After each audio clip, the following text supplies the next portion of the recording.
Very good afternoon to all of you. Respected all the dignitaries present from Indian INC, myself Nishant, welcome you all in this presentation.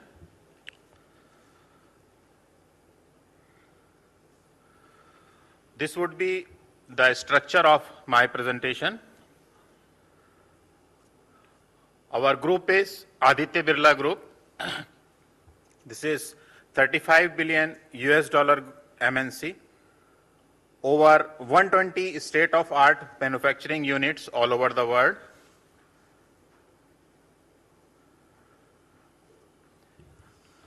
Ours is this Hindalco Industries Limited. We are industrial leader in aluminium and copper, the metals flagship company of Aditya Birla Group, the world's largest producer of aluminum rolling company, and one of the biggest producers of primary aluminum in Asia.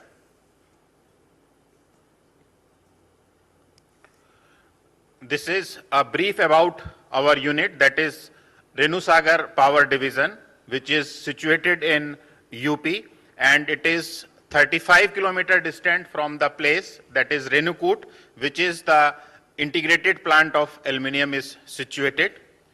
And ours is the captive power plant, which is located at the pit head of Singrauli coal seam of northern coal fields, and it is at the brink of Rihan Lake.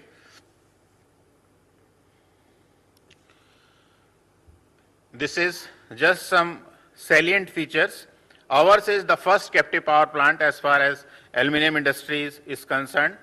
We are the first power plant in India with zero water discharge and maintaining this since 1982, consistently operating at plant load factor of more than 100% for last 3 years, and first power plant in India to have additional spare boiler to avoid generation loss in case of outage of any of the boilers.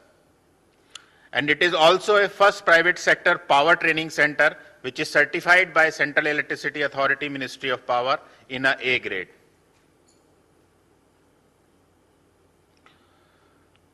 This is just a sectional flow diagram of a power plant. I think most of us are aware how the power is being generated.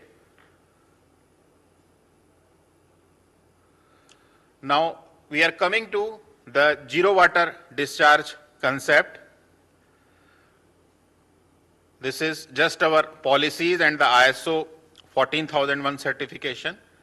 Now let's come to the zero water discharge schematic, in which all we can understand. Our main water consumption is going to be in 3 major heads. That is, one is process water, another is for industrial cooling, and the third one is for domestic consumption. Again, these 3 are coming through our 3 plants, that is effluent treatment plant and ash water recovery plant and sewage treatment plant. Out of this, again it is going to be by these 2 plants, this is going to emergency reservoir and then again going to in the process water loop, as you are seeing. And from STP there are 2 outputs. The water treated is again going for industrial cooling, and the water treated is again going as a sludge, as a manure for green belt development.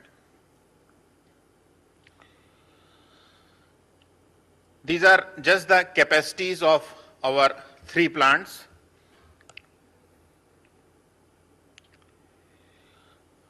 This is some of the features of our ETP, like discharges from DM plant, boiler blowdown, filter flashback and CHP area. All those are coming to ETP, and that treated effluent is sent to emergency reservoir and then in turn to pumped again for plant utilization.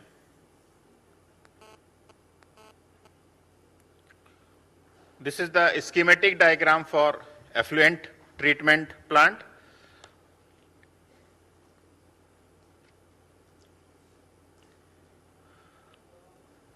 This is the just of that sheet in which we are having those standards and the actual values which we regularly evaluate, and we are keeping all the time, it is very well below the standard level, and we always strive to improve that quality so that all these, like for example, we can see the BOD and COD level, it is coming in the 11-12 year, or the average is coming 4.7, although the standard lies for BOD is 30 mg per liter. So likewise, we are trying to maintain the lower, whatever the lowest possible, or we can say the optimum level, which we can maintain, just not sticking that it should be less than standard, but we are maintaining the best possible in the way we can.